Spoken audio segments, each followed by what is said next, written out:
手机来做直播，手机直播应该是没有什么太大问题了。那么现在等大家一起进来哈，这个现在真的没办法哈，就是就是现在卡住啊，好不好？这个不好意思哈。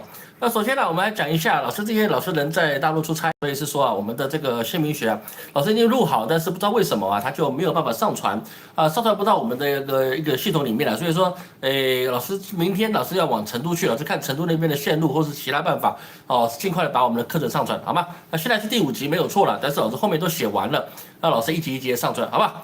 还有另外一件事就是说啊，我们这个有朋友在问了，我们的今年的中元节啊，那是怎么样去办的啊？那中元节我们在下周时候老师会公布哈，因为老师已经请金老师帮我们跟神明请到信息了，所以我们中元节的法会啊，我们会有所谓的回向给冤亲债主哦，冤亲债主这个要劝的，这个每一年都要劝的，这个没有办法啊，这个也还是希望各位能参与的参与。那第二个呢，就是什么呢？第二个就是我们的这个。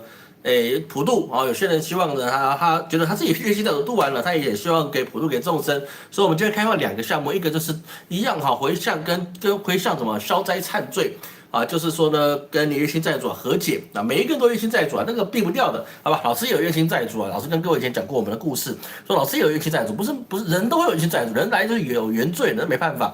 就像什么呢？就像你在社会上来来去去啊，多多少少你还是会有怎么样，还是会有还是会有一些彼此之间的一些关系啊不好。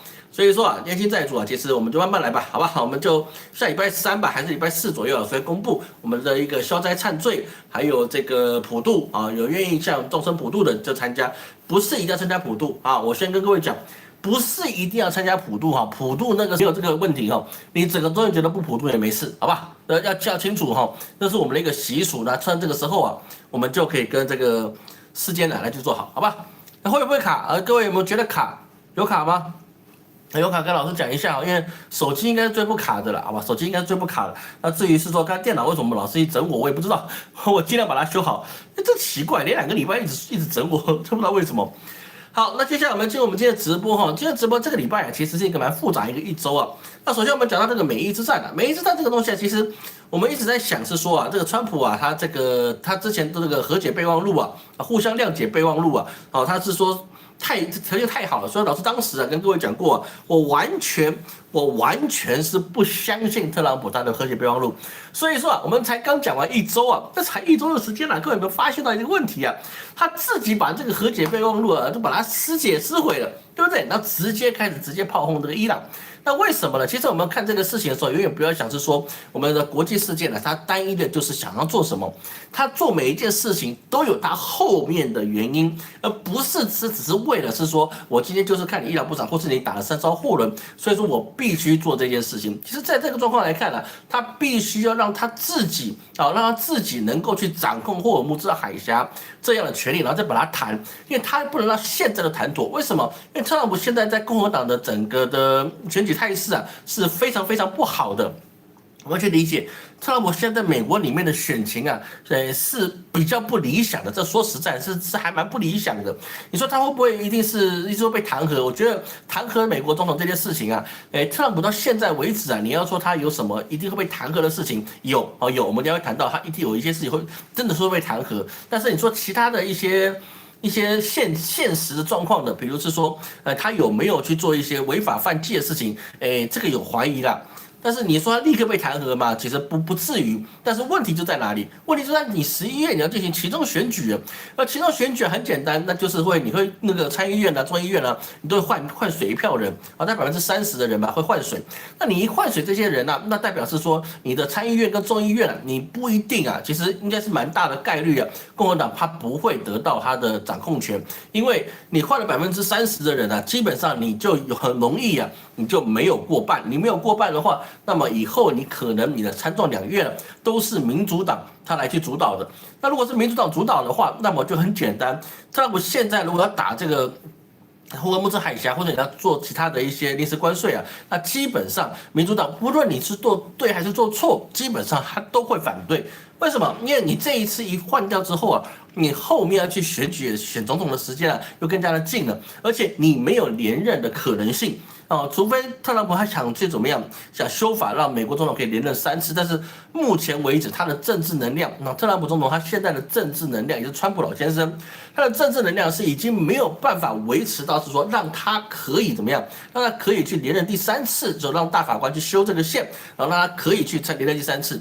所以他现在要确保是什么样的？他在共和党里面，这是选举里面你不能太差。如果你太差，政治这个事情呢是很现实的，尤其是这种所谓的代议政治啊，尤其是这种美国这种民主政治，它就是你这是树倒众人推，墙倒众人推，树倒猢狲散。当你去没有这样的一个政治能量的时候啊，推倒你的人可能就是你身边最近的人。这个其实在这个欧美政治啊屡见不鲜。你刚开始如果你能量强，大家都挺你；当你出问题的时候，大家都要捅你。因为呢，你先把你扯下来，自己就是干净的那一个，甚至从来没有干净的，好吗？就像我们日本现在高市早苗啊，他对他们内部给他的压力是非常大的。包含他前2任首相都对他有开始进行了反对，为什么？因为他现在的政治能量已经维持不了，那你带领他们自己本身可以去让他自己的权力稳定的时候，那别人就一定把你摇下来这个是一个很现实的状况。所以说，特朗普他现在要做的事情就很简单，他把这个事情拖到后面。把它拖到后面再一次解决，他把胜利的结果留在最后一刻，因为你太早胜利或者太早解决这个问题，那么大家会遗忘比如说你可能是今年9月解决，你放到11月，大家觉得那是2个月前的事情了。那么我们现在应该关心现在的问题，那么大新闻就容易去盖过你过去可能真的假设了你真的结束霍尔木兹海峡这件事情，就很容易去被遗忘。所以他希望能够是把这个战争能够延续的久一点。那么现在能够延续久一点的话，那他可能就是像我们所预测的，像老师所预测的，这个月就像他把锅盖起来，让你们自己打一打。然后呢，在这到我们的下个月8月份的时候呢，再让战事再升级起来。因为呢，你不升级的话，你就没有办法去收尾，这个是一定要需要收尾的事情了。所以说，我们看特朗普他现在虽然前面打了这个伊朗80个军事目标，那伊朗也立刻回击了85个军事目标。这其实要放2个地方去看了，因为特朗普他一直有一个想法，就是说呢，他要把他所有在外面的力量都收进他的美国本土，变成一个什么样闭关自守的强国。这个状况有没有呢？这个状况其实在中国历史上是有的。我们中国历史上的明仁宗仁宗皇帝就是这叫什么朱高炽。朱高炽他在上任的时候这朱迪波伊他在那个朱迪波伊他不是战死沙场嘛，他没有回来对不对？那朱迪波伊他死了之后送那个明仁宗朱高炽就上位。他一上位之后做了什么事情呢？首先就是收敛兵马，他把外面明军的兵马逐渐把它收到这个关内，然后呢停掉了什么？停掉了郑和下西洋的活动就所有经费都把它省下来，他把所有力量都集中在明朝内部。那这对于宋仁宗来讲，那的确当时是对的，因为朱棣 boy 他去每次的去亲征五征大漠吧，那最后他让整个明朝的国力伤到很大。那他把它收回来，那是好的，因为他知道自己也是活不久的。因为那个明仁宗他在整个的职位当皇帝的期间就短短的8个月。那是他这样的方法是曾经在历史上是有的，就是把权力收进来，让明朝恢复了元气。后来才他的儿子才去把他上任之后他才让这个郑和下西洋继续的开始。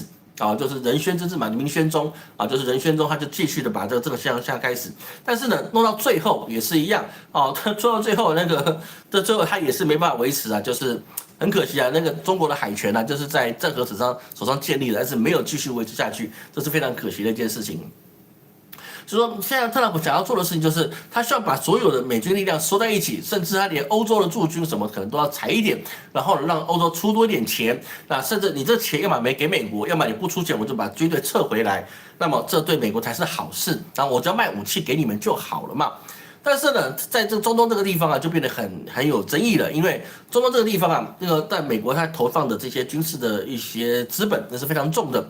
如果因为这一次的战争那大家和谈之后，他顺理成章的撤走大部分美军基地或者一部分的美军基地的话，那对于美国来讲，它是一个很有效的节约军费的方式。各位你要去记得一件事情，美军尤其是美国美国说不是美国，美国到现在它的这个国债已经到了39兆哦，我们在去年的时候，我们来说它是36兆啊，36兆，所以是说它这个在台高速非常危险。这是在去年我们直播的时候说的，但是在今年就不是一样了，在今年它的国债也已经达到39兆美元，而且它的利息已经支出1兆美元了。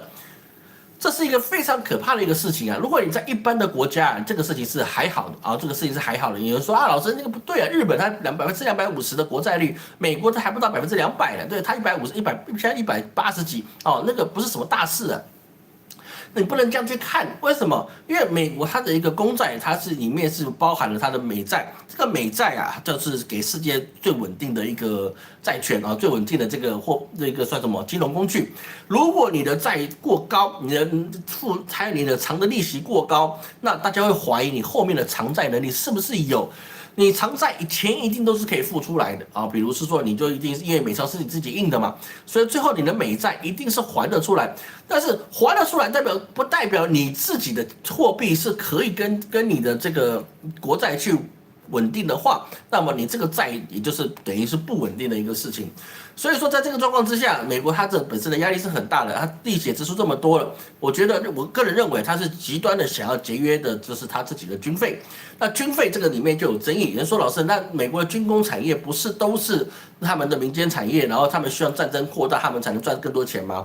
原则上是这样是没错，但是各位去知道。军工产业的确很需要美国的战争部，因为他们国防部改战争部了嘛，他们的订单，但是他是卖军工产业，他不负责去抚恤那些军人。各位懂老师意思吗？军人去出任务啊，他是需要支付大量的军费的，这些军费跟军火的产业是没有关系的，是美国政府自己去支出的。所以说呢，你在这个状况之下，你宁愿去卖武器给其他国家，比如说他一直要走欧洲，你要把你的 GDP 的2%的军费，甚至更高来去跟美国买这些军火，而不是说让美国一直替你去驻军。其实后面的层级是在这里，不是美国出多出少的问题，而是我现在出在那边。但是我没有好处，但是如果你可以出更多钱跟我买武器啊，买我的这些，比如说你哈马斯等等之类的，那么是不是说你们自己的钱出多了，那我也赚钱了，那你们有武器了，也不需要我驻军在那边。驻军本身就是成本，海外驻军，就像老师以前当兵的时候也是一样啊。我们说到台湾本岛以外的地方，我们是有外岛加给的啊。老师以前是在外岛当兵，我自愿举手的金马奖。是不是？那你一定会有这些外岛加给，那些出任务的美军士兵也是一样，离开美国本土进到一些战争的产业，他们的收入会提高。那在这个状况下就没有这么容易。而说到这个东西啊，各位你有没有想过一件事情？在这个中国大陆这边啊，你培养一个军人要多少钱？各位有没有想过这件事情？哦，一样，因为它是世界上第2大的军事体了，跟我现在已经没有什么争议了。美国最强，那现在是不是俄罗斯第2？俄罗斯现在只有核武是第1，那你其他地方已经排不上第2了，因为现在中国的实力实在太强了。那么在这个状况之下，那我们就很简单啊，那就中国培养一个士兵啊，我们额外去说一下。中国培养一个士兵啊，他需要花的钱呐，假设他在军队里面服役，差不多职业士兵了啊，职业士兵大概服役个13、14年吧，13、14年，然后他退伍，因为人员要精进嘛，你没有升上去，你就得退役啊，这个是他们军队保持年轻化，然后战力要去坚实化的问题。所以说啊，你培养一个士兵啊，到他退伍啊，你总共一个国家要花生在这个解放军这个战士身上的钱啊，大概是100万人民币。100万人民币，这是包含薪资、加给、退休金啊等等阿里不达的这些东西加进去，因为它也会一直慢慢升上去嘛。所以说，照那个状况，你要平均一个士兵啊，平均我们不能说都是这个钱，平均一个士兵啊，他志愿役士兵了哦，你从进入营啊，到你的退役这10多年来讲，你要花100万人民币。100万人民币啊，各位想说没有很多啊，台湾的士兵可能花的更多，没有说台湾士兵可能花的更多，但是你要想一件事情。他有多少个士兵？懂老师意思吗？多少个士兵？哎，那很多哎，那他的士兵可不是什么3万5万的人哎，他光在役的至少就有100万的现役的士兵哎，那后面可以动员的人，那我看那至少有他3倍到5倍的能量。所以说，如果解放军他都有这么多的士兵哦，要去在他们的现役里面，他花这么多的钱，那么反过来讲，美国养一个士兵是不是也要花更多的钱？各位懂老师意思吗？因为它是100万嘛，比较好算。那美国养一个士兵的钱一定花更多，所以在这个状况之下，他会不会是说把这个事情打到底呢？其实我们可以看到，按照美国的态度来讲啊，他打完之后啊，然后后面要再去跟瑞士再去谈，是说后面要怎么样进行密会，然后就把这个事情给他瓦解。当然有传出来，特朗普说那个伊朗非常想要达成一份协议，那每次都讲这样嘛，大家也都习惯了。所以在看这个事情的时候，我们要知道哈，这个在这个8月、9月啊，这个7、8月这2个月啊，那是一个非常严峻的一个月啊，所以说各位要去注意，你没有事情就不要太去扩张，做好你该自己做的事情。投资这个东西啊，这2个月能不碰你就不要碰，不要跟老师讲啊，说我是职业做投资的，你职业做投资的，除非你开一个投顾公司，你个人的，我见过太多的这些大德善信们，你们个人在玩股票，然后你家里没其他事可以做，你就在玩股票的人，你不要跟我讲你是职业投资人，你他妈就是一个工作室，你自己在玩自己的，你是个人投资者。你不是职业投资人，职业投资人跟你认为的职业投资人是不一样的。你自己拿个几百万、上千万去玩，那不叫职业投资人。职业投资人是手上握了几个小目标、几个亿台币的人，或是你这几个台币甚至你上亿的人民币的人，你才能跟我讲你是投资客。你是投资人，不职业投资人，不然你这是投资客。投资客是什么？风往哪里吹，我们往哪里走。你没办法左右市场，在这个时候，你更不可能去了解市场，那是不可能的。比如说，你现在油价是涨的，对不对？因为特朗普他专挑周5、周6打，你一定是没有办法去掌握它。那么，你也告诉我，你去家里做什么所谓的专业投资人？那些都是你自我安慰的说法。老师讲话可能不好听，可能请你多见谅。但实话必须告诉你，这2个月你不要去做啊！不要说我就是职业投资人，千万不要这么讲。当然有些人不是说每一个人都是这样，但是老师只能说，这2个月你把钱拿去带小朋友出去旅游，你都不要去投资。这个是老师给你最好的建议。那你不入场你看的都对；你一入场，你看的都是全错。这个没有办法去做的，好吗？所以在这个状况之下，那中国跟欧洲的关税，它就会产生了一个问题，因为中国的关税它会不会正式的开打啊？这是保持了有一些争议的地方因为德国它可能率先取得中国的一些谈判的一些成果，那自然而然，欧洲本来要去对中国的一些加税的一个制裁啊，可能就不会开始所以跟我们去看这个事情啊，欧洲现在面对到什么事情？欧洲面对到事情就是最强大的，第一个当然就是所谓的气候的问题。气候的问题啊，其实老师是这么认为的，这个气候再怎么糟糕啊，它都是可以熬过去的。比如这几天的那个巴威台风吧，对不对？我们每天都很紧张，是不是？它从多少8号、9号开始，9号、10号、11号、12号这4天，对老师都非常紧张，因为金老师在台湾嘛，那我又在杭州，刚好这一刷过来，我们2个都完蛋。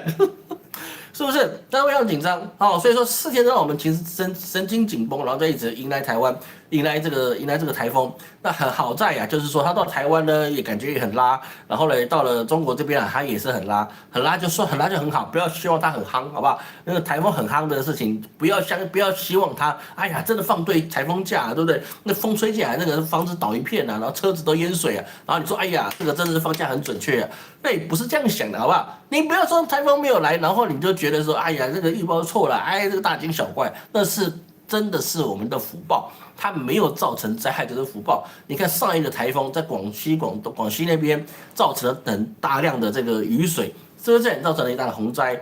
那是不是就很糟糕？欧洲也是一样，在欧洲它现在最大的问题就是什么？它自己的输入性通膨，那你输入性通膨让它百姓的生存变得很艰巨，而这个时候又刚好什么？又刚好它的气温是高升的，所以在高升状况之下，百姓能不能忍？能忍，我说真的，能忍，再死个8000人，他也能忍。毕竟欧洲的人也不少嘛，当然不是说生命是很脆，不是生命是很廉价，不是这个意思。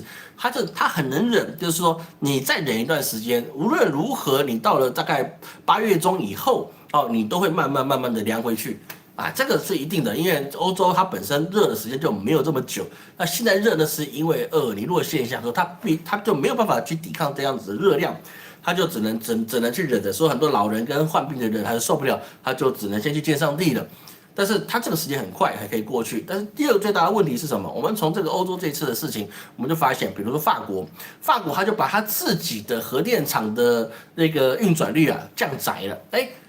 不对啊，它不是应该是因为它天气很热，那法国也有75%的供电的运转率是来自于核电，但是然后呢，你应该是在这个时候发挥你核电的功效，所以你继续的加载，让全部的法国人都有用不完的电，廉价的电，然后让它可以不断的去使用他们的降温设备吗？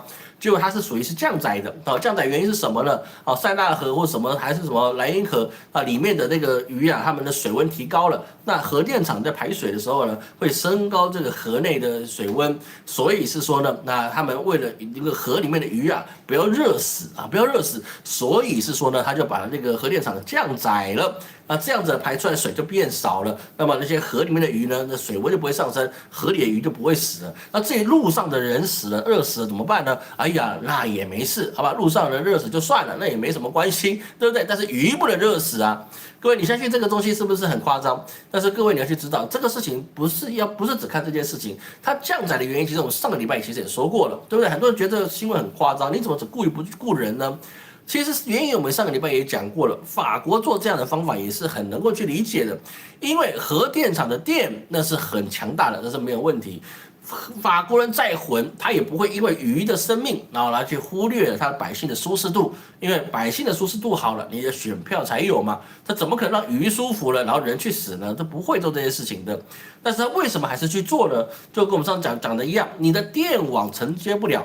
你即使增加这么多的发电，但是你冷气这种空调这种东西，其实真的是都买得到的，对不对？你现在陆续也要到货了，但是你去同大家一起去开冷气的时候，你的耗电量增加，你的电网承载度是没有办法，人家都是二战以后的建立起来的东西，二战以后多少家需要用到冷气呢？欧洲是常年不用冷气的，你现在给他用冷气，它怎么行呢？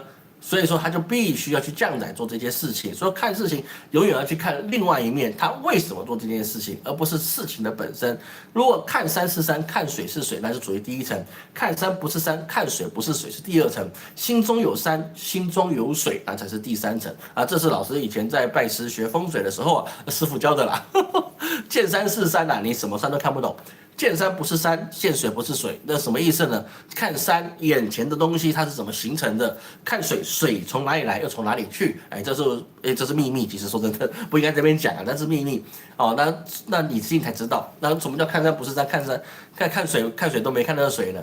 那个不讲好吧？那秘密我刚才讲漏嘴了。所以说，在这个状况下，欧洲它除了是说能源的问题你没办法解决之外，还有就是说你输入性通膨，因为现在他们自己本身的经济是并不好的，失业率也是大量的提升。所以在这个状况之下，欧洲它不能够跟中国去撕破脸，那因为美国已经跟他撕破脸了，你不能让中国继续跟他撕破脸。就在这个状况之下，欧洲其实也是挺困难的。你要让欧洲好转，老师必须说，你至少等10月以后，欧洲随着它气温降下来，百姓的一些需求度也会慢慢的平稳的时候，那么世界才能够稳定。再加上那个时候特朗普要选完那个准备完选举，要一翻两瞪眼了，到11月一翻两瞪眼了。那个时候欧洲才能够好，在那个之前呢，欧洲是不会好的。所以看到美国跟欧洲之外，我们反过来看另外一个地方，再来看日本。日本是一个非常有趣的一个状态。为什么说它非常有趣呢？因为中国它发射一个导弹飞越日本3万公尺的上空，然后降落到一些太平洋的那个海域里面去，说太平洋诸国他们就产生了很大的争议，说你怎么可以在我们这边丢导弹呢？当然，因为那边是公海，所以说中国也做了说明了，这个其实在法理上是没有什么争议的，但是呢，心情上不爽心情上不爽。而中国为什么要去发射这个导弹呢？其实这个事情跟台湾是有关系的。为什么？因为日本跟菲律宾他们做了一个日菲的一个安保协议，就是说他们要共管这片海域。当然，因为共管这片海域，如果我们的伟大的中华民国去做一些申斥，就是说这个海域是我们的，你们不能来，甚至我们派军队出去来去护航，甚至去摆开架势说你们不能在我这边分赃。那么这件事情不会发展这么快，那就可惜我们伟大的领导人台湾之子民主的英雄，他可能有他自己的想法。所以说呢，我们的国防部默不吭声。那既然默不吭声的状况之下，所以说那解放军就来了嘛。对，解放军就出动了100多的航次不断在我们台湾的一个东部海域来进行了日常性的巡航。各位你要知道，日常性的巡航那是很重要的。当然，我们的台湾也去说，你这个有去驳斥这件事情的这些，或是反对或抗议，你在我们海域，但是抗议没有用你有本事把它打下来对不对？你敢不敢把解放军的海警船打下来？你打不下来的话，那就没有办法了。各位你知道，你就没有办法了。你没有办法去说什么，因为你不打下来的话，代表是说你默认。所以说，像台湾东部海域现在就有解放军在那边巡航。那在这个状况之下呢，各位要知道，它第三件影响的问题是在哪里呢？因为日本它现在没有办法顺利的去进口足够的石油跟石脑油啊，各位要去知道。澎湖的石油跟石脑油它是不够的，不是澎湖，刚看了你们澎湖啊，进口的那个石油跟石脑油是不够的，所以说他现在日本在派他们的军舰要往他们的霍尔木兹海峡过去，跟美国一起去进行了排雷，或是进行了一些或是一些演习一些相关的事宜。所以说呢，日本很急的希望能够霍尔木兹海峡能够通，不然它本身里面的这些原物料是不够的。那么日本它如果要去往前去推进到霍尔木兹海峡，它本身的军工的设备是不是要够，是不是要足？所以日本也想要透过这个状况来去让它自己的军备实力强大之外，它也可以去趁这个时候去大卖它自己的一些大杀伤性的武器。其实讲简单一点，这个事情也不是只有日本做，比如说乌俄之战。乌俄之战啊，你这个金小胖他是不是卖大量的子弹啊、弹药啊，去卖给了俄罗斯？其实金小胖做得得，那为什么日本人做不得呢？当然，这个当然是有他们自己的想法。这日本卖的东西当然不是只有子弹这样子低端的东西啊，他们有他们自己高工业可以做到的事情。所以说，在这个状况之下呢，那么你既然日本你又想动作，而且呢，其实基本上他们一直想恢复核武器，而他们自己的一些核能的燃料啊，其实你要做核武器是绰绰有余的。啊，其实日本不需要别人告诉他你怎么做这个核武器，他自己本身就有能力去做这个核子武器。那既然有能力，那只看他要不要，或是他觉得做这核武器对他来讲，他代价高不高？那在即此之前呢，他需要他自己军备可以更加的完善。那他以后如果军备更加的完善，还有核武器，他是不是就可以成为一方之霸呢？那这个就大家可以商量这件事情。至少你不要说他不怕中国，至少呢，他可以怎么样去号令韩国？那么他是不是可以让韩国更加的听话或配合他一点呢？所以日本在做这些状态的时候啊，那当然中国你就发射了这个所谓的这个巨浪3飞越他们3万公尺的高空，然后到了太平洋那边去着陆。那这个意思就很简单，这颗飞弹它能够飞到日本的上空，而且3万公尺上的高空，那基本上它有告知日本，什么时候告知日本呢？就是发射前1个小时到2个小时，他就已经告诉他了，对不对？就已经告诉他了。所以说你别人也来不及反应，你也来不及抗议的事情也来不及送到，他就已经发射出去了。那意思就是说呢，基本上你想干什么，你要先想想。那也告诉日本后面的美国啊，他哪一天他想把台湾怎么样的时候，你们也得想看看你们到底能够做什么。因为他飞上3万尺高空的时候，基本上你要拦截他是非常非常困难的一件事情。他这个洲际导弹的能力啊，他发射出去啊，等于说它可以打到关岛，可以打到夏威夷，但是没有什么大问题的。各位懂老师意思吗？它发射这个巨浪3其实是非常明显的暗示，不要说暗示了，它是一个明示。你想来，你可以来，那我让你试看看，你来得了，你还是来不了。所以日本到现在为什么会这么着急呢？我们也要去明白一件事情，日本着急啊，除了他自己，比如说高市早苗他自己的一个人格上面的，或他自愿上面，就是我一定要做到这件事的一个想法之外，我们也要去理解高市早苗他现在也只能透过这些军事的手段，不断的去吹起这个日本新一代的士气，还有就是说呢，军工产业的复辟。因为如果不这么做，他现在就日本的现在所有的生路几乎都已经被中国所捏碎了。更重要的一件事是什么呢？因为中国现在多禁止出口了一个，虽然不能说禁止出口了，就是什么样呢？就是限制出口一个半导体所需要的一些气体，它叫做氦气。氦气啊，这个以前我们好像都是来放气球的嘛，因为老师以前有买一罐那个氦气来去做气球，结果呢后来好像没气了，后来我才知道，原来它3个月就会自动的挥发掉。所以我想我那一罐氦气只剩钢瓶，其他可能都没，里面可能都没有气了。所以这个氦气啊，它基本上是半导体所需要的一个气体，所以现在中国呢也限制出口。那么在这个状况之下，你没有石脑油啊，你也没有稀土，那你所有的日本所要用到的东西，无论是能源，无论是食用品，无论是工业品啊，它都需要进口。那既然需要进口，可是日元一直的跌。日元一直跌的状况之下，我是不是我什么都不用做，我就得加倍付出？各位懂老师意思吗？我日元一直跌，但是我必须拿日元去换成美元，我用日元换成美元，我才能去或日元换成人民币，我才能跟中国去进口商品，我才能跟美国进口商品，我才能去买那些石油、天然气或者买任何的东西。所以说呢，没有人去真的去完全封锁日本也不打紧，他就光他日元一直跌，你就没有办法让他百姓可以生存的好了。各位懂老师意思吗？所以说，这现在最大的问题不是说高市早苗一定要做什么，而是因为他没有办法去圆他第一个就是台湾有事、日本有事的这样子的说辞，所以导致了本来可以现在在这个战乱时期，那还可以喘一口气的，就是他们所谓的那些半导体或是工业品都被中国所掐住了。那么你现在又有能源的一些问题，说日本整个要发展基本上是欲振乏力，他还没有打。就已经到了他们之前二战的中期了，不要说末期啊，中期啊，就是说你打起来你的实力已经非常的不够了，因为大军未动，你要粮草先行。说日本它最需要的就是你一定要有足够的国力的底子，你才能够去说搞定民生之后，你才能去做你自己想要发展的军事。可是高市早苗上台之前，他是有这个底子的，上台之后，日币的跌到他自己没有能力去经营他自己的经济。那么在这个状况之下，他除了更疯狂，他还能做什么？他如果一旦软弱了，跟中国道歉，说我收回那句话，那么即使中国愿意饶了他，即使因为日币可以涨，但是他个人的或他自己的这些鹰犬们的他这个党派的这些核心人物的所有政治前途都完蛋了，对不对？但是人不为己，天诛地灭，我凭什么为了百姓就要牺牲我自己的政治路呢？对不对？政治路是赚钱路啊，我凭什么为了你们要牺牲我呢？是不是？人家说，怎么可能这样讲？这个会太过分了。为什么我要给他牺牲？抱歉，就是这样子啊。政治无论是哪一个政体都一样，我们不讲说哪一个政体，每一个政体都一样。凭什么要为了你们要牺牲我啊？比如说纳坦雅胡也是一样。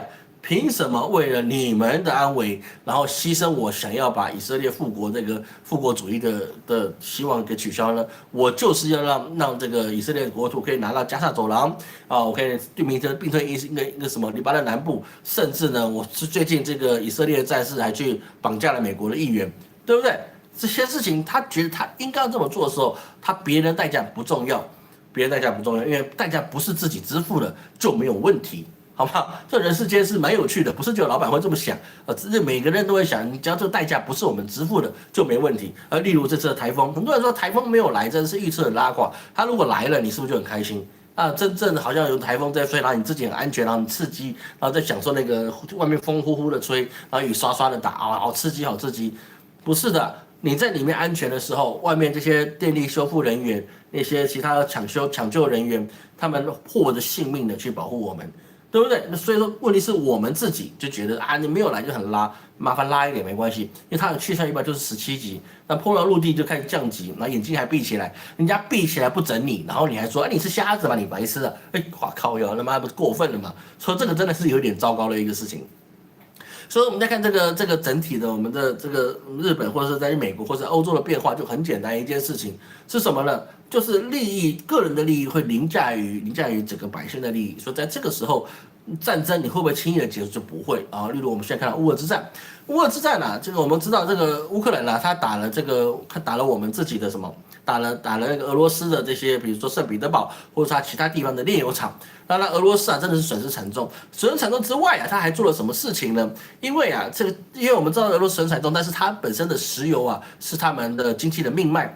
那如果你的炼油厂损失惨重了，那你又必须要去购买这些汽油来去让自己的国家里面可以运作，而且他们自己也因为炼油厂失去了之后，他们本身没有更多的能力去怎么样去让自己的需求能够做平衡。所以说现在的俄罗斯它也减量的去提供印度跟中国的石油输出。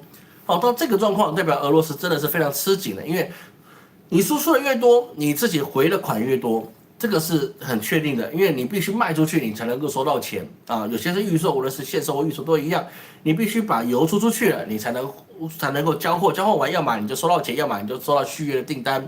但是它现在也因为它自己炼油厂或者一些设施被打爆，所以说俄罗斯必须减工啊，不能说断供，它是减工，就是减少提供给中国跟印度的原油。这个状况其实就可以知道啊，那个俄罗斯啊，它本身的国力是很弱，产生了很大的问题啊，这个我们去注意。那为什么呢？因为有一个预言家叫米哈游，因为为什么呢？因为那个主角团他要进入到了至东，至东是什么？有沙皇的地方，就是整俄罗斯。所以说，我觉得米哈游，你是不是想把俄罗斯给弄死啊？今年已经烧了4位数，所以说印度变成那个超高温，然后现在你要进入至东，俄罗斯也在被你弄死就对了。所以在这个状况之下，我们要知道，像乌俄之战他们在打的时候，俄罗斯它也大量的去回炸这些基辅的一个设施，所以说造成的是说，它现在两边都提升了他们互相攻击的火力。那么在这个状况之下，就很简单，谁能够坚持到最后？谁能够坚持到最后，那谁才会赢。但是坚持到最后那个人赢了，他能不能得到他想要的一个战果？其实两边都不行，因为乌克兰无论如何都无法打退俄罗斯，俄罗斯无论如何你也没办法占领基辅。为什么？因为乌克兰的后面站的是欧洲，站的是这个美国，他们希望俄罗斯消耗的越多，那么他们之前所惧怕的苏联红军，那就不可能再起的机会更高，所以他们尽量消耗俄罗斯，他们最低程度的就即使他们内部的反应有些争议，或他们自己实力也不够啊，比如说那个美军也自己也没钱，欧洲现在也输入性通膨也没钱，但是呢，以最低限度的去让乌克兰人去跟俄罗斯人拼到底，甚至是把它当成实验战场，那这个是很必要的。而这里面又有意思，就是说乌克兰现在所推出的无人机是使用光纤所驱动的无人机，就是说呢，你一般的信号干扰你是没有办法把它打下来的。我们之前有说过哦，那他们后面牵了一条线啊，就跟那个缩号机一样，后面牵了一条光纤线，对不对？然后呢，它就飞过去，你一般的什么都打不到它。没办法把它一般的电磁干扰把它让它弄较弱，你就只能是把它瞄准打掉。但是现在目前为止，它的设备越来越精良。它为什么会越来越精良呢？当然，它里面除了是说有其他国家给它更好的一些无人机设备，最重要是这些的无人机里面还搭载了 AI，所以说它瞄得更准，打得更及时。虽然是用光纤，但是打起来的话，对他们来讲压力就更小。说在这个战争里面，我们就看到了 AI 让人类互相毁灭的前兆，这跟我们之前的推背图啊其实是有关系的。所以讲到 AI， 我们要知道现在我们的 GPT 啊，它已经推出了所谓 GPT 的5.6，5.6版本啊，这是一个非常强大的版本哦。那这个我们今天不是来说它多强，重点是我们要去知道一件事情 ，AI 的不断的进步啊，不断的进步啊，它里面有伴随了几个要件。因为 AI 本身啊，AI 本身啊就很简单啊。你今天做这些事情，除了 AI 本身的运算，比如说呢，现在世界上的主流还是使用 NVIDIA， 也就是辉达它本身的这个 H100、H200的这个什么说 GPU 你这个显卡。对不对？你必须使用它。那中国为了绕过这个东西，说它进行了涛定律。涛定律啊，其实在出来之前啊，是出来之前啊，那大部分的一些美国的一些科技人员认为它是一场荒谬绝伦的事情，因为你无论如何你都没有办法去绕过辉达的CUDA这个样子的一个协定的写法。所以说啊，这个事情在之前在实验的时候，比如说 DeepSeek 在实验的时候啊，就是使用的他们生成 910B， 用 910B 啊，然后呢，他们就用这样去大量去运算，然后到最后呢，它一定的步数之后啊，它可能就开始产生了错误，然后就开始收敛。但是呢，到现在用了 910C 之后啊，还用了涛定律去使用这个生成的 910C 啊，他就发现它可以顺利的算完它的推理之后啊，然后再慢慢的收敛。所以说，在过去来讲呢，无论是 DC 或者其他的一个 AI 大模型啊，那中国主要的还是以辉达为主，然后呢，以那个国产晶片为辅。但是在涛定律他们开始去运行的时候啊，就变成了什么呢？以他们国产晶片为主，然后呢，辉达为辅。那即使美国现在解禁了，中国会不会大量使用辉达的晶片呢？在有涛定律的状况之下，要用，但是不是这么着急，有也好，没有也差，没有也没差。为什么？因为它的现在生成 910C 的价格跟辉达的 H100或者 H50比起来，它有足够的价格的优势。这个价格优势那是很重要的一件事情，因为毕竟这个东西啊，无论再好，它都是个耗材。所以价格优势是很重要。第二个我们要注意到一件事情是什么呢？第二个我们要注意到的事情是 ，AI 晶片它在运算的过程之中啊，它不只有算力的问题，也不是只有电费的问题，他们还有第三个问题，各位去理解的是什么呢？AI 晶片在运算的时候，在推理的时候啊，最重要的事情是它还需要了散热这一件事情。散热啊，它就需要更多的电，然后让这个因为电力而进行高温的这些晶片，用更多的电来去再把它给降温。啊，这是不是很重要的事情？是很重要的事情。所以说，目前呢，目前中国用什么方法来去做这个降温呢？目前呢，我们所看到啊，在中国，他们在上海这个地方啊，有去使用2000多台的一个运算主机啊，他们把它沉到海面以下10米。海面下10米，你不要说多深啊，没有很深啊，10米，一般来讲也是你也潜水潜不到了啊，一般的你没带那设备你下不去。海下10米的状况之下，它让 AI 的2100台的主机在那边去做运算推理，然后降温。你说海水不是会腐蚀吗？海水当然也腐蚀，但是他们不是让海水直接进入到这个机房里面，好吗？因为你这些所谓的散热片里面，你是不是都需要一些水热式，用水去散热？那水热式它里面管子里面是不是需要水？管子里面需要水，拿去给它降温的时候，它里面灌的可能就是海水，然后进去的水，然后再出来，进去水再出来，进去水出来，那是不是都是海水？因为上海那片海域啊，基本上它常年温度啊，它是在15度到20度左右啊。这个不在冬天的话，我们一般来是15度到20度左右。那低一点的话，可能在5度，那就是冬天的时候很冷的时候，5度到25度之间啊，那基本上它这个温度是很适合散热的。所以说啊，它就降低了什么？降低了30%的电费。30%的电费啊，那也是一个30%的成本了。各位懂老师意思吗？再加上在过去啊，老师刚刚跟各位讲的，在过去啊，中国是用什么呢？比如他在新疆或在贵州或在甘肃这些省份，他们进行了什么呢？把机房放在山洞里面。山洞里面是什么呢？因为山洞啊，就是说它前后通的这种山洞峡谷之间，他们建立这个机房啊，无论是鸿海，无论是这个阿里云啊，很多的一些运算晶片都放在这个地方。为什么呢？因为风从中间过，对，他们在旁边，风从中间过，用风力的方式呢，来大量带走这些因为运算啊，这一些主机运算啊 UDC 他们的运算的地方，然后把热量全部带走，然后散出去。所以说啊，散热的方法其实就是变成除了绿电之外啊，他们还用地理的优势来去做散热。那刚才讲到放在海里面，它那些散热管不是会腐蚀吗？会腐蚀啊。但是你要去想，它如果能够降低30%的电费，再加上什么？再加上它也可以去怎么样？它的这些管子，它每次自产自销的，本身它的替换的能力就会变得比较高。那既然替换能力比较高，那他们自己的成本也可以算过，是说我即使被腐蚀了，我更换设备对我来说，我成本也是够的。因为现在 AI 的算力啊，就是谁强或谁能够有这样子的集群式的能力啊，谁就可以抢到这个科技的这碗饭。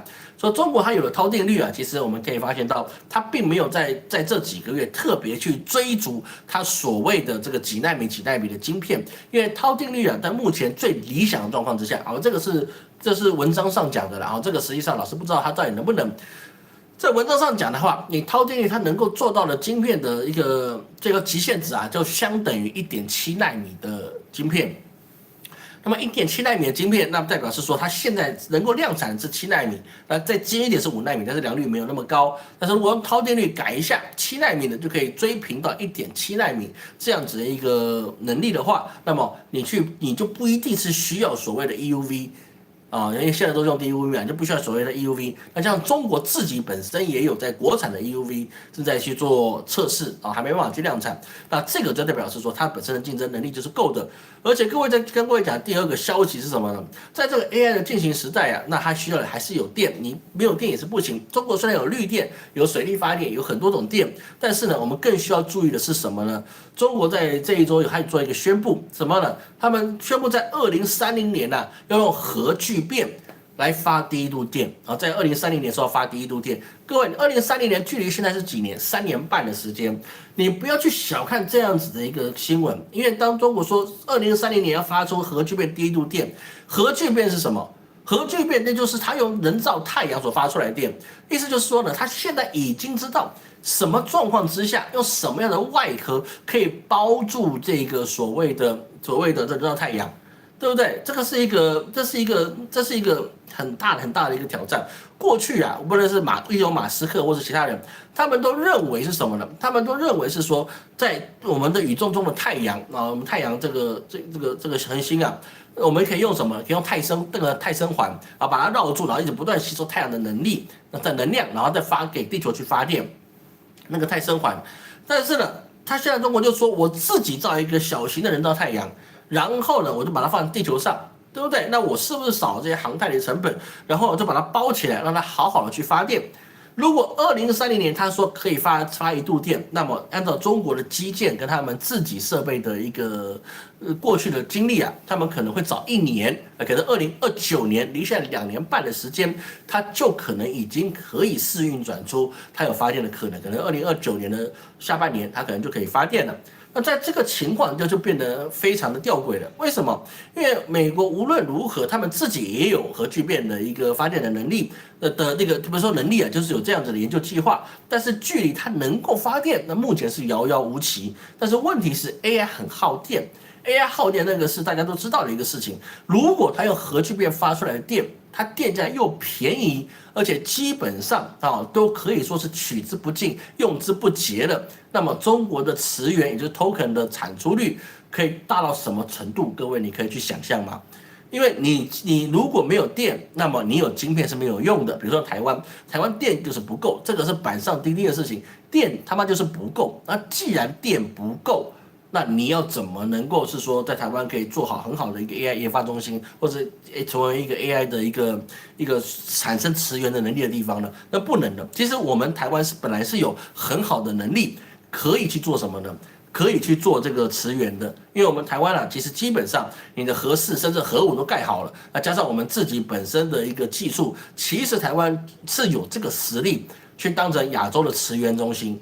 磁源就 token 嘛，就是不断的产出这些运算的结果，也可以让比如说你用个什么 OpenAI 或者其他或者是 Anthropic 啊，来让台湾可以变成一个运算中心。这个其实我们过去就要迎接到 Google 来这个地方，但是因为土地、因为政治、因为很多的事情，说到后来人家也没来，是不是？只有广告账号来了，其他也没有来。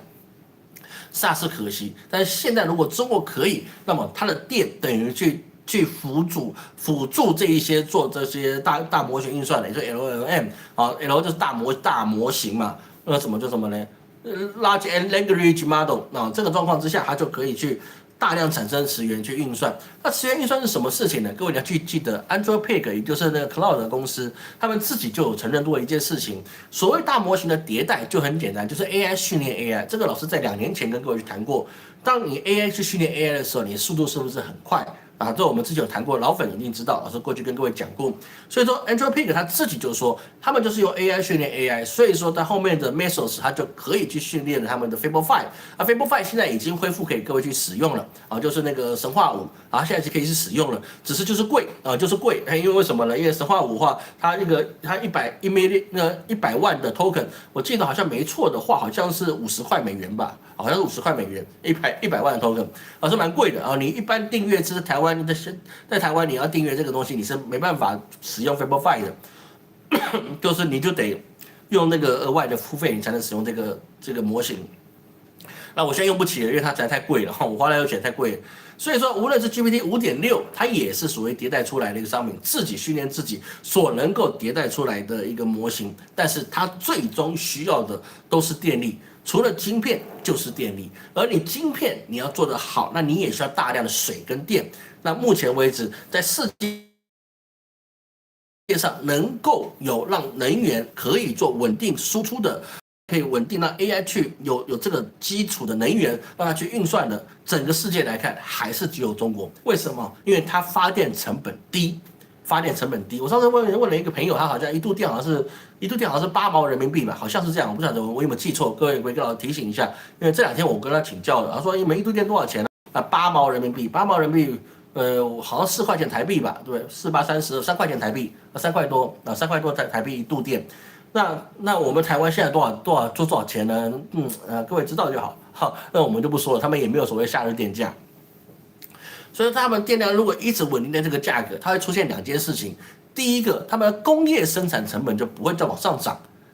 但你说进口性的原物料会，但是基本上他们工业的一个基本的成本水电成本就在这个地方，它不容易上去。但是我们刚才讲到了，欧洲你有输入性通膨，美国你有油价的一个通膨，那日本你有稀缺性的能源或任何一件事的通膨。这些都跟原物料是有关系的，而中国如果你的电价一直能够维持在这边，而且2030年搞不好它还是继续可以让这个电价不要说涨价，随通膨涨价，它要继续维持到这个价格，那么它的研发、它的工业的实力只会与日俱增。不会因为任何人的制裁，让它中国的工业实力能够有所影响，因为它的电力成本就是这么低。各位去记得4年以前，乌俄战开打之后，这个德国的工业就不行了。为什么？因为他们的这个天然气本身是跟俄罗斯进口的。俄罗斯如果被制裁了，那他们的成本就大提高了。虽然过2年之后，他们的确把 LNG 都做好了，但是 LNG 的成本能够跟直接油管输进来的油能够一样吗？不能够，所以他们现在工业力所下降，最大原因还是因为能源不足。那接下来欧洲它自己本身的这些热浪成本，各位也去知道了。所以中国既然有这样的能源之外，它还有它其他的工业技术，比如说我们这里知道印尼印尼它印尼的新的总理上来是总理的总统，我搞不清楚了他们就把中国去投资的这个所谓的这个镍矿他就把它全部的配额往下降。然后呢，你下降也就算了你把它配往下降就算了。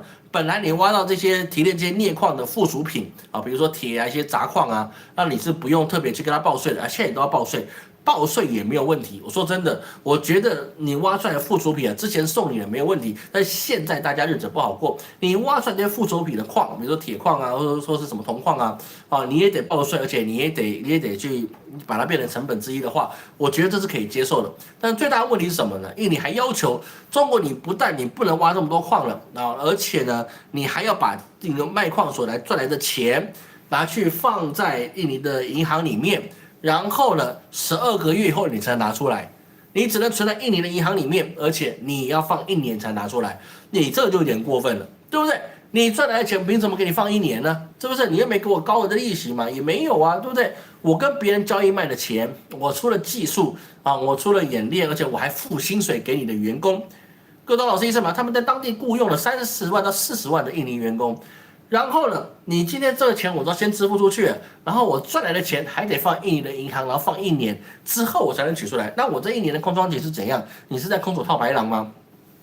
所以中国的这4大国企准备把它撤走。那撤走的第一天呢，那印尼的这些二手商人就准备去跟中国的这些那些厂长或他们之类的这些相关人员接触，希望能够用这个设备的1/10的价格来去取得中国在印尼所做这些镍矿的精炼或者开采设备。要1/10的价格，因为一般来讲你这种撤厂的这些机器大家在当地的卖掉，因为运回去比你当场卖掉呢成本还来得高，所以说我不如当场卖掉。就像什么呢？就像以前这个美苏冷战，对不对？你打完之后，你这个设备当场卖掉卖给一些直接把枪械卖掉比运回去的成本还要低，所以说我当然当场卖掉，那运回去成本太高了。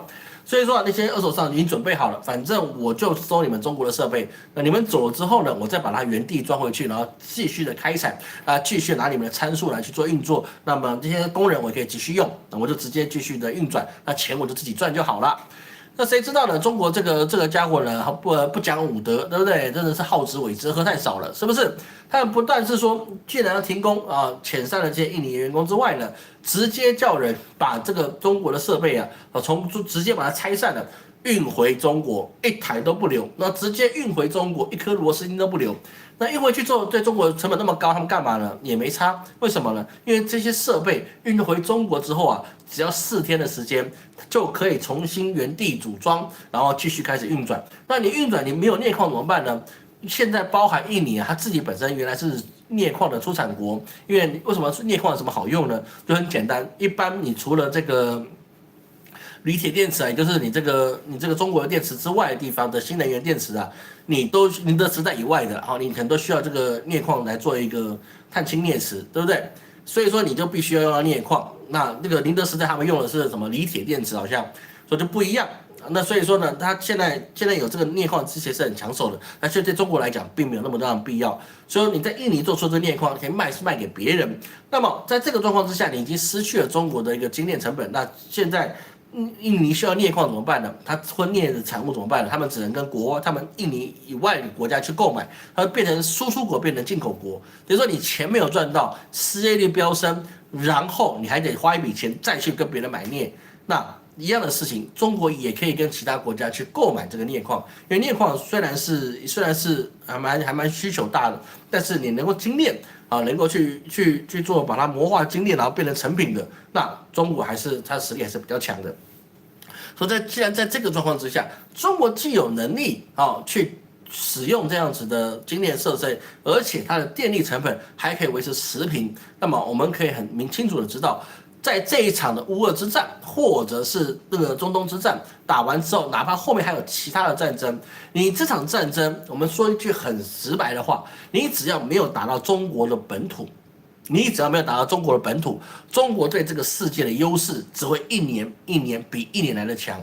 你有本事在2030年之前把中国消灭，不然的话，它在2030年以后，它真的透过核聚变发出第一度电，中国就会稳居世界工业跟科技是一个大唐盛世的国家。这个我们可以用时间来去论证，好吗？好，这各位还有什么问题哈？我老师今天一直讲哈，不好意思，因为我知道开头我们花了10分钟的时间，所以我们中间就没有休息，我们直接一次把它讲到底。好，感谢修赞，好，感谢修赞你赞助，好，感谢各位，有钱捧钱场，有人捧人场，好，帮老师按个赞，好吗？帮老师按个赞。好，不好意思哈，那个直播是没办法哈。大陆还给力，台湾地盘又增加巴兰群岛，我的妈呀！好，第四件的，它其实中国的那个新航母会有我认为还是1-2只的，那个没有什么问题，好吗？老师在蚂蚁同学有看大陆看电影《澎湖海战》跟《功夫女足》，《功夫女足》上映了吗？上映了吗？我没看嘞，我不知道这些，我知道有《功夫女足》，它是上映了吗？它不是只是预告吗？它有上映吗？我不知道。老师，我真的不知道，好吗？小日子头上飞过，对应了7卢沟桥事变，那其实他今天解不了，因为这个事情不打一仗是解决不了的。说白了就是这样。高市早苗是安倍晋三的门徒，当然这次当然也是这样子，但是他的做法跟安倍晋三差远了，说真的。哦，在台湾当汉奸一出意外，多人挨揍。你说那个谁啊？那个日本人，那个日本人不地道。然后你真的是他这个人做人不地道，因为他其实在16岁以前是在天津长大的，他吃的是中国的饭。那你后来规划日本，因为他本身他父亲是日本的战俘，对那个有点不地道。我说真的啦，你人意思。是真的很不地道，我真的觉得他很不地道，好不好？因为既然是别人把你养大的，秒了每日说入方不防，这套是这样哈，是没有问题哈。琉球要复国，我觉得这有困难的。月球取氦三回来做核融合，是不是这个？我觉得我不清楚哈，这个我就不清楚了，因为月球上的东西一定有秘密了，一定有秘密，但是什么秘密我不知道，总不会看到那个什么变形金刚吧？应该不至于吧？为了航天强国能够做到月球高科行动，AI 8月会变盘吧 ？AI 8月为什么变盘？我不懂你的意思，你讲清楚了。AI 8月变盘，所以讲到这个太空事业，我们多补充一个几分钟的事情哦。你这个太空的事业就是航太事业，中国我们在前2天我们跟各位去讲是说，它已经可以回收这个火箭了。回收火箭，它的成本当然就会降低，这是肯定的事情。这个各位我们不需要去怀疑这件事情的发生，但是我们需要去理解的事情就是呢，你要看这30天，它能不能再把同一个火箭再把它射出去。好不好？这个回收是一件事情，回收回来它成本已经降了，这可以确定的。你回收回来，它成本已经降了。但是如果回收回来，它还可以装填之后，然后呢，稍微维修之后，然后保留保留很多的一些元件，然后不要的更换之外，它还可以再射出去。我告诉你，那中国就站稳了整个世界的航太的一些话语权。那么，伊隆马斯克就会受到很大的损失，因为他本身的这样子的一个公司啊，它是不挣钱的，就信念挣钱。如果像我们刚才谈到的这个所谓的这个回收啊，这个火箭发射啊，都已经是95%都是他的。但是如果中国也成功了，那么我们不要说它全部。我们不要说它全部都被中国抢走了，那么至少可能会有3成到4成的这个业绩啊，可能会被中国抢走，因为中国更便宜、更稳定，那是作为这个状况，好吗？核融合不会那么快，核融合会有这么快，因为2030年这是官方宣布了已经宣布了2030年发第一度电，他们只要敢宣布，他就能够去做这些事情，好吧？那是可以做到的事情。AI 8月会变盘吧？你说的是股票，股票我不敢跟你讲，然后讲了就算对了，你也不会分我；讲错了，你还怪我，那吃力不讨好的事情。我们对于金融的分析已经在我们的8月份的那个，我们前上礼拜三已经公布了嘛？我们流月总论解析已经跟你讲过了哈。AI 在，我还是跟各位强调一件事情，美股的 AI，然后基本上都是有很大的雷，因为为什么呢？因为他们最终无论模型再强，他们所去做的这件任何的事情，你都会用高成本去取得低回报。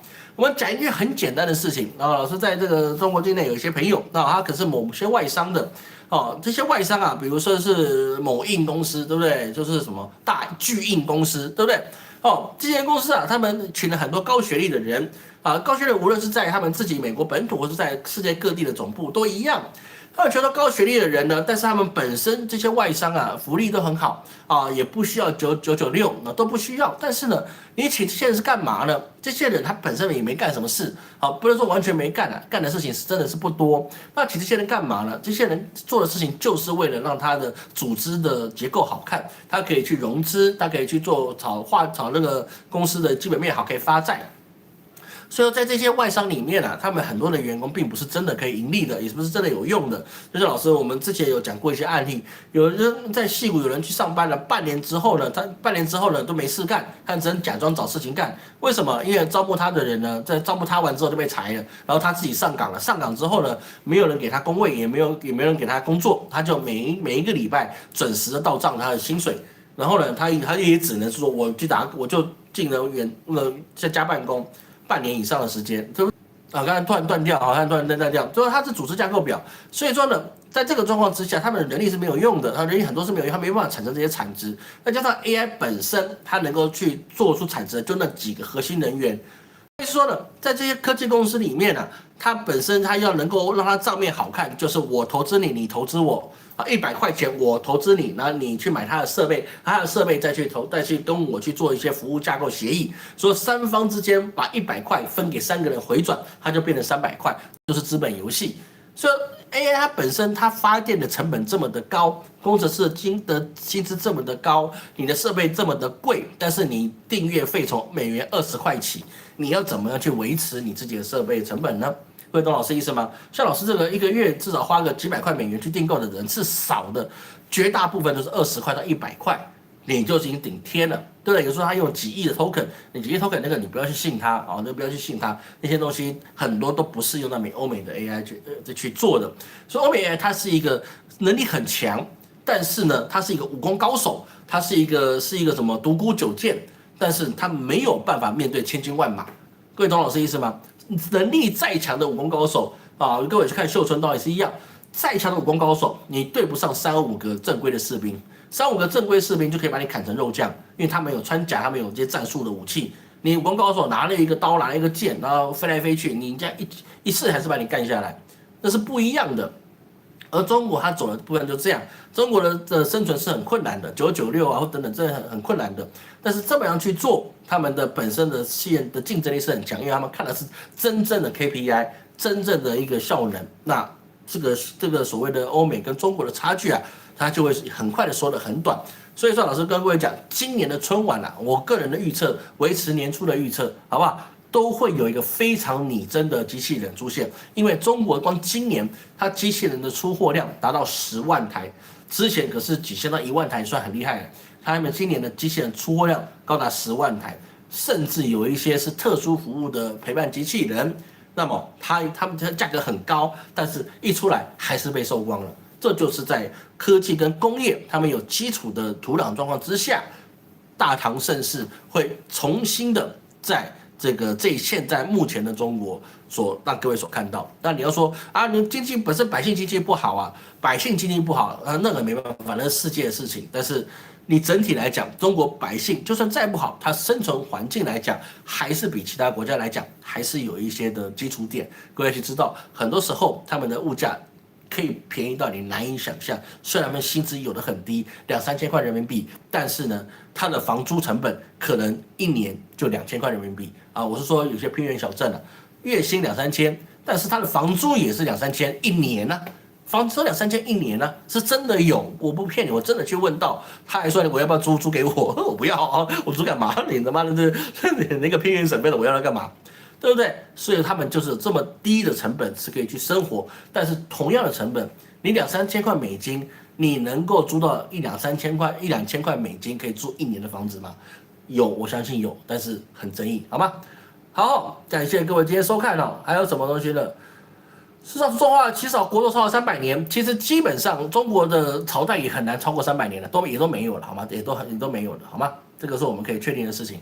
好，那感谢各位今天的收看了。那下个礼拜老师会尽量提早跟各位讲，我用手机直播还是什么直播，好吧？下礼拜我们还是在中国直播，因为老师明天要去成都。如果你在成都，可以跟老师约一下。感谢各位今天收看，我是陈老师，我们下次见。拜拜拜拜，怎么关？我要再想一下，这怎么关？拜拜拜拜，帮老师点个赞哈，帮老师点个赞哈。哎，怎么关？这怎么关？我想一下。拜拜拜拜，这样子，哎，可以关了。好的，拜拜。